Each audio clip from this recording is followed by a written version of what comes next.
Hi, I'm Gene DEITCH. I was hoping I was going to be with you, but it didn't work out. I heard from colleagues who were with you last year that the hospitality was fantastic, the food was great, and great people and wonderful country to see.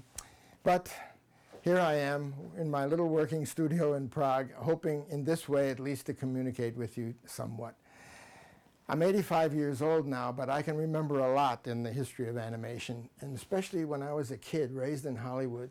The entertainment of the time for me was comic strips in the daily newspaper, adventure dramas on radio.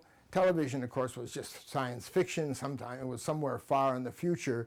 And what we had then, the most exciting thing we had then was on Saturdays. Every Saturday morning or afternoon, there would be a so-called matinee at the movies. And going to the movies in those days was that was the great fantasy life. That was the great experience. And I got 15 cents from my parents to go to the movie. 10 cents was the price of the ticket. 5 cents would buy me a candy bar, a little bag of popcorn. And for that, you get to see maybe 2 feature films. There'd be a travelogue. There would be some kind of a short comedy.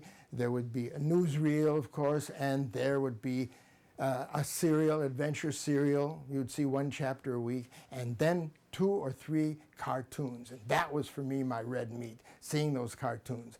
After all, I was already drawing as I was a kid, and I was hoping to be a cartoonist, and my dream was to become an animator, because there I was, right in the middle of Hollywood, where it was all happening. And so times changed, of course. Now, later, much later, when I finally grew up and I really got into animation, by that time television was starting, and television had all the cartoons on it, had all the news on it, had all the documentaries, and had the travels and the entertainment.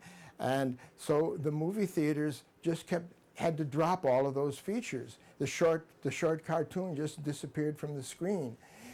And Walt Disney was the one right in the middle of the 1930s when he realized that cartoons would be dead unless they could be made into a feature length and be a feature on a film program, because short films were out. And so naturally he started working on Snow White and the Seven Dwarfs. I happened to see the premiere screenings of it at the Pantages Theater in Hollywood. And of course it was a great thing. What he did was he added shadowing, he added multiplane, he added all kinds of realistic effects. And from that moment on, the goal of animation features was nonstop aiming to be more and more and more realistic. Until today, in the computer age, and I love technology, and it's amazing what they can do. It's theoretically possible, even right now, to make a computer-generated film that looks exactly like a live-action movie with real characters and so on. But the question there is why? This is almost the end of the line of creativity. If animation finally gets to be exactly like a live-action film, well, where do you go from here?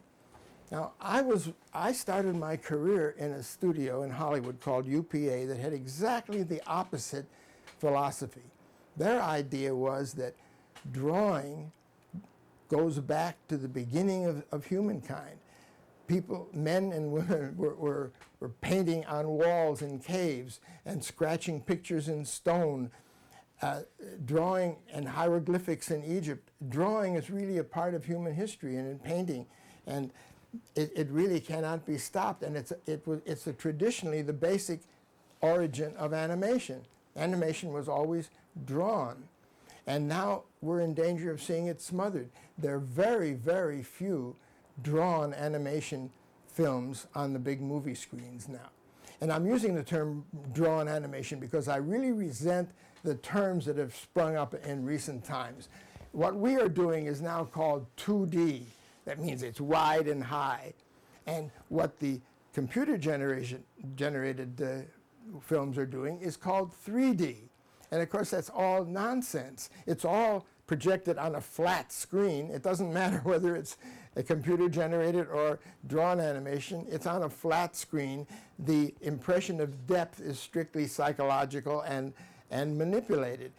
In drawn animation, we can also get effects of depth. So I don't want to be called a 2D animator. I want to be called a drawn animation director. That's what I want to do, and I think that the philosophy that we had at UPA Studios was that drawn animation is completely unlimited. The entire world of graphic arts can be animated. It doesn't matter what kind of painting style it is. Everything that can be drawn or painted could be animated. And an animated film now actually contains all of the arts. It's the world's greatest art medium. Animation, I think, is the world's greatest art medium. It's got acting, drawing, painting, dancing, singing, music, storytelling, literature. I don't think you can name a dance. You can't name a single art form that cannot be incorporated into an animated film. And so we have really unlimited possibilities. And why should we try to do what the camera can do better?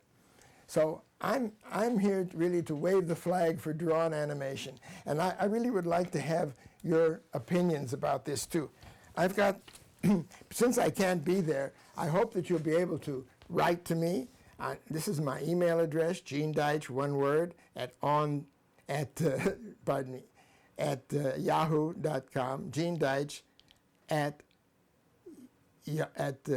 yahoo.com. And I also have written a book which tells all of my ideas about animation, which I really can't go into here.